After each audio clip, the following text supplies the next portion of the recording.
You may have never encountered the Anakim, a mysterious tribe mentioned in holy texts, a line of giants who, thousands of years ago, roamed the lands of Canaan and Mesopotamia. These enigmatic beings are referenced by ancient commentators and historians as one of the most legendary tribes of the ancient Near East, shrouded in myths of power, immense size, and celestial origins. In this video, we'll explore who the Anakim were, their beginnings, their stories, and the hidden secrets that have endured through the ages. Get ready to dive into one of the most fascinating chapters of ancient history. The name Anak pops up several times in the Old Testament, and in some biblical translations it shows up as Enoch, though Anak is the older and more accurate form. In the Phoenician and ancient Hebrew languages, the word Anak means necklace or ornament for the neck, a symbol of distinction, power, or family line. But the roots of this word go way back. The term Anak didn't originate in Hebrew or Phoenician. It's an echo from an even older language. In Sumerian, the language of the first civilizations of Mesopotamia, Anak is similar to the term Anaki, which literally meant the descendants from above, or those who came from heaven. Over time, this word made its way from Sumerian to Akkadian, the language spoken in Ur of the Chaldees, the very place where Abraham was born, and later to ancient Aramaic, the language of the Israelites, until it finally reached Phoenician Hebrew. Phoenician was a northwest Semitic language spoken by sailors and merchants who lived on the coasts of the Levant, which is now Lebanon, parts of Syria, and Israel. These people created one of the most ancient and influential alphabets in human history, the basis for later systems like Greek and, later, Latin, which we still use today. Their writing system had 22 consonants with no clear vowels, similar to early Hebrew, and it held the record of one of the most advanced civilizations of its time. The meaning of Anak, in its most basic form, in both Sumerian and Akkadian, can be translated as the sons of those who fell from heaven. And that's how they're called in the scriptures, the sons of Anak. So, the expression means descendants of those who came down from heaven, beings whose origins seem to go beyond the limits of the human world. During the Israelite conquest of Canaan, one of the most mysterious and epic parts of the Old Testament, the name Anak appears in the scriptures as the ancestor of a tribe that seemed to belong to a different era. The Anakim, his descendants, were known for their huge size, their almost superhuman strength, and for a face that, according to ancient people, had something otherworldly about it. It was said that their eyes reflected the brightness of the stars, and that their voices, when echoing through the valleys of Canaan, made the ground shake. These giants, according to sacred stories, were a distant echo of a time when the divine and the earthly were still connected, a time before the flood when celestial beings, called the Watchers in ancient traditions, came down to earth and married human women, creating a mixed race of warriors and titans. This forbidden line was almost completely wiped out by the flood's purifying waters. But some parts of it survived, and among those survivors were the sons of Anak. Deuteronomy 2:10 mentions that the Anakim were related to the Rephaim, an even older and more mysterious line, described as a people of great size and strength, who lived in ancient cities like Bashan and Ashtoreth, regions later linked to Og, king of Bashan, the last of the giants mentioned in Scripture. These beings were so powerful that regular warriors trembled just at the mention of their name. When Moses sent 12 spies to explore the Promised Land, the reports they brought back were unbelievable. 10 of them admitted before the whole group that they had seen men of impossible size, beings whose height defied human reason. Some scholars estimate that according to ancient measurements, an Anakite could reach between 13 and 15 feet tall, over 4 meters, and that they used spears as big as tree trunks. Their armor was made of bronze and iron, so heavy that it would take an entire army to move it. The spies said, "We saw the descendants of Anak there, who come from the Nephilim, and we seemed like grasshoppers in our own eyes." Fear spread through the camp. The thought of facing creatures who seemed like fallen gods paralyzed the hearts of many Israelites. But Caleb and Joshua, driven by a faith that went beyond reason, stood up against the despair. They didn't deny that the giants were real, but they said that with the God of Israel, even the highest mountains could be brought down. "The Lord is with us," Caleb said. "Don't be afraid of them." That phrase would become famous, the memory of a moment when faith faced the impossible. From then on, the Anakim came to represent more than just enemies to the Hebrews. They became the living symbol of the forces that go against divine purpose, the lingering shadows of the ancient celestial rebellion that still echoed on the earth. In the books of Deuteronomy, Joshua, and Judges, the Anakim reappear as remnants of an earlier time, survivors of a time when the earth still had the scars of the intervention of the sons of God. Their cities were said to be fortified with huge stones, their thrones carved from blocks so massive that even modern archaeologists have trouble understanding how they were built. Among the heroes who faced these beings was Caleb again. Years later, now an old man but still full of energy, he went back to Hebron, the land where he had first seen the giants. Standing before him were the three legendary chiefs of the Anakim, Sheshai, Ahiman, and Talmai, sons of Anak. Caleb fought them with the same youthful passion that had once driven him, and according to tradition, he defeated all three in battle, reclaiming the very land that had once filled him with terror.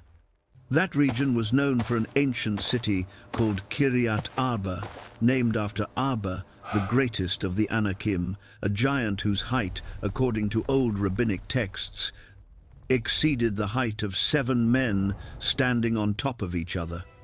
Hebron, the new name given to the city after its conquest, became one of the holiest places in Israel, a lasting reminder that faith triumphed over fear, and that the giants who once ruled the land were defeated by divine promise. But the echoes of that race didn't fade easily. Ancient writings, forgotten fragments, and oral traditions preserved across various cultures, Sumerian, Canaanite, Egyptian, and Hebrew, tell of similar beings, colossal men of immense strength, sometimes worshipped as gods, other times feared as monsters. Some accounts claim that when their bodies fell in battle, the earth itself shook, and that their bones were so large they were used as markers along ancient roads. As the centuries passed, modern scholars tried to reinterpret these stories, suggesting that the giants were just metaphors for powerful nations or dynasties. But the original texts written in Hebrew, Aramaic, and ancient Greek preserve details that point toward a darker origin. In them, the words Nephilim and Rephaim appear in different contexts, referring to beings who weren't entirely human, descendants of a union between the celestial and the earthly. The offspring of the Watchers who corrupted God's creation, this interpretation is supported by the Dead Sea Scrolls, discovered between 1947 and 1956 inches, the caves of Qumran. These scrolls, dating from 250 BC to 68 AD, are an invaluable archaeological treasure. Among them are almost complete copies of the Old Testament, along with apocryphal and mystical writings that speak clearly of a time when angels came down to earth and taught humankind forbidden arts, metallurgy, enchantments, and warfare. In one fragment known as the Book of Giants, found among the Qumran scrolls, there's mention of the hybrid offspring of the Watchers who devoured all the works of men, whose wickedness provoked divine wrath and led to the Great Flood. These passages support the idea that the Anakim and the Nephilim were survivors of that ancient time, living remnants of a celestial transgression. Most of the scrolls are written in Hebrew, some in Aramaic, and others in Greek, revealing the details of an ancient faith that believed heaven and earth had once touched, with devastating consequences. Among the worn lines of these sacred texts echoes the memory of mixed beings, warriors, and ancient kings, the giants of Canaan, whose bones time has swallowed, but whose memory still resonates like distant thunder, coming from an era when giants walked among men. So, across the oldest writings and traditions preserved by the civilizations of the Near East runs a common thread spanning the centuries: the belief that the giants, including the Anakim, were direct descendants of the fallen angels, the watchers of ancient lore. These celestial beings supposedly crossed the boundaries of heaven, seducing the daughters of men and giving rise to a hybrid race with superhuman power, wisdom, and strength, but corrupted by a rebellious nature. These hybrids were described as beings of immense size, whose presence dominated the plains of Canaan, the hills of Bashan, and the fortresses of the ancient city-states. It was said that their skin reflected the gleam of bronze in the sun, that their footsteps made the ground shake, and that their voices had the weight of distant thunder. The people of the region saw them as children of heaven and earth, half angels and half men, the last remnants of a time when the gods walked among mortals. Even with this convergence of ancient sources, biblical, Jewish, Sumerian, and Egyptian, many modern scholars have tried to reinterpret these narratives, reducing them to legends, metaphors, or poetic exaggerations. They claim that the giants were just warriors of great size, tribal chiefs who over generations were turned into myths. But the testimonies of antiquity, inscribed in stone, clay, and parchment, tell a different story, a story of fear, power, and forbidden memories. Among the most impressive pieces of evidence are the Egyptian execration texts dating from the Middle Kingdom period, around 255 BC to 1650 BC. These artifacts were used in cursing rituals. The names of enemies and foreign kingdoms were written on clay figurines and jars, which were then ritually broken, symbolizing the destruction of the enemy before the gods. In some of these lists, references appear to the people of ancient Canaan, and among them, one name stands out: Iyonk, a term that many Egyptologists associate with the expression "people of Anak." This discovery is remarkable because it shows that the fame of the Anakim extended beyond the borders of Canaan and was known even in the courts of the pharaohs thousands of kilometers to the south. The Egyptians feared these tribes, describing them as people of immense size and unstoppable strength, servants of foreign deities whom the pharaohs sought to curse in order to maintain the balance of the cosmos. In some fragments of these texts, the names of three rulers of the Anakim appear: Jiram, Abamu, and Ayam. These names intrigue historians.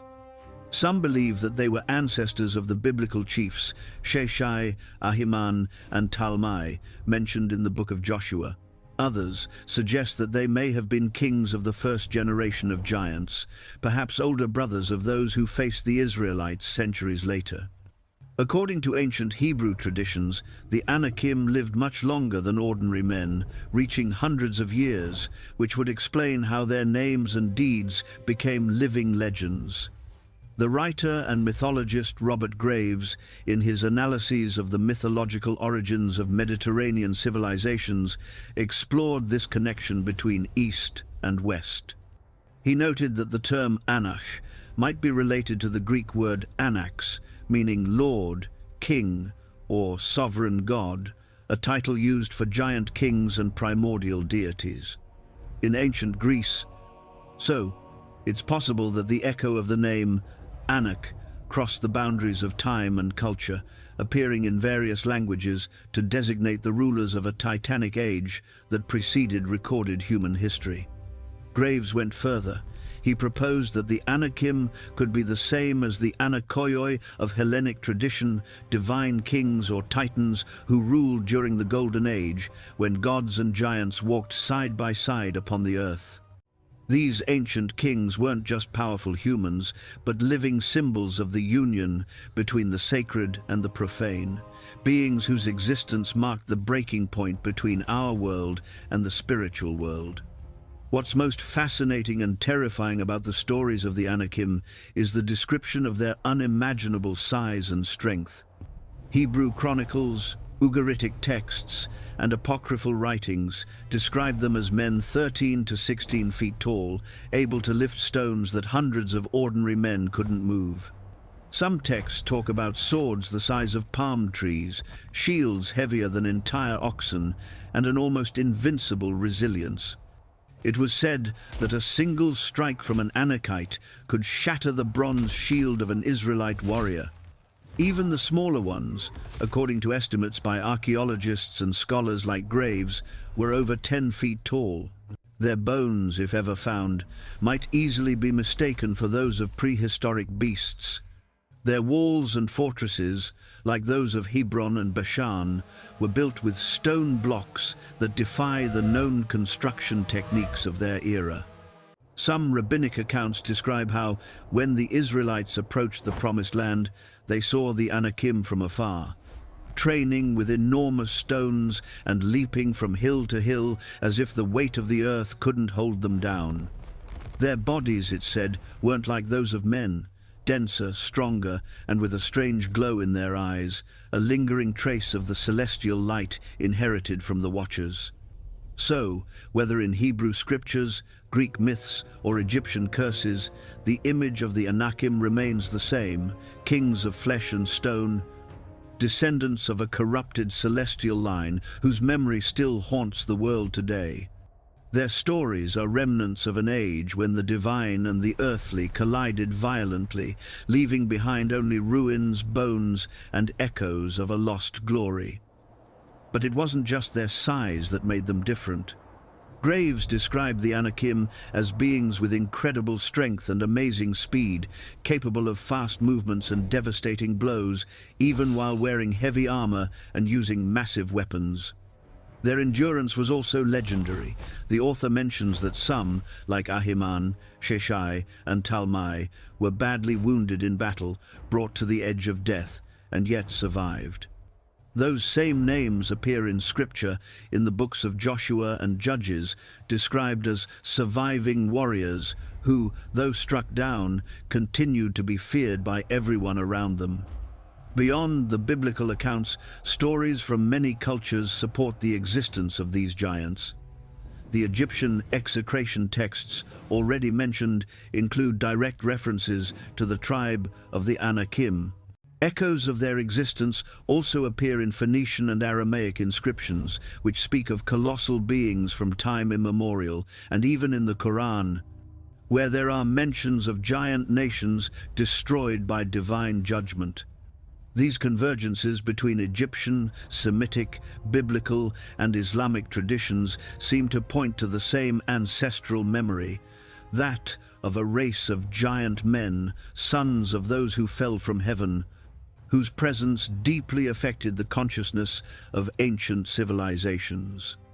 The Jewish historian Flavius Josephus, one of the most respected chroniclers of the 1st century, also made extensive references to the existence of ancient giants in his works, describing not only the Anakim, but several other colossal tribes that inhabited the earth in the earliest times. With the sharp eye of both historian and keeper of Hebrew tradition, Josephus recounts in detail the astonishing appearance of these beings. He writes, "For this reason they removed their camp to Hebron, and when they took it, they slew all the inhabitants. Until then, there remained a race of giants there, whose bodies were so large and their faces so unlike to other men's that they were surprising to the sight and terrible to the hearing."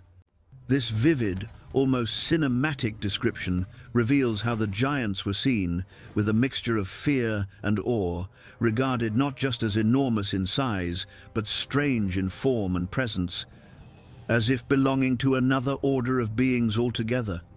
Josephus also records that, in his own time, the bones of these giants could still be seen displayed as relics in certain regions, a direct testimony to their existence. Unlike ordinary human remains, these gigantic bones showed abnormal proportions, supporting the idea that they weren't simply tall men, but members of a distinct, perhaps even hybrid line, one whose origins traced back to that forbidden union between heaven and earth. As the centuries passed, it seems that the tribe of the Anakim was eventually wiped out, destroyed by the Israelites and other neighboring peoples during the wars of conquest. Despite their strength and size, they were overcome by human persistence and faith. Few survived, and among those remnants, legends and myths were born. Some were said to have been worshipped as demigods, others hired as warriors or mercenaries. And among them rose a name that would echo forever through the scriptures: Goliath, the Philistine giant, defeated by the young David. Others, less remembered, vanished into the mists of history, hunted, destroyed, and forgotten. Yet their traces remain in the pages of the Bible, in ancient accounts, in lost inscriptions, and in stories that span millennia.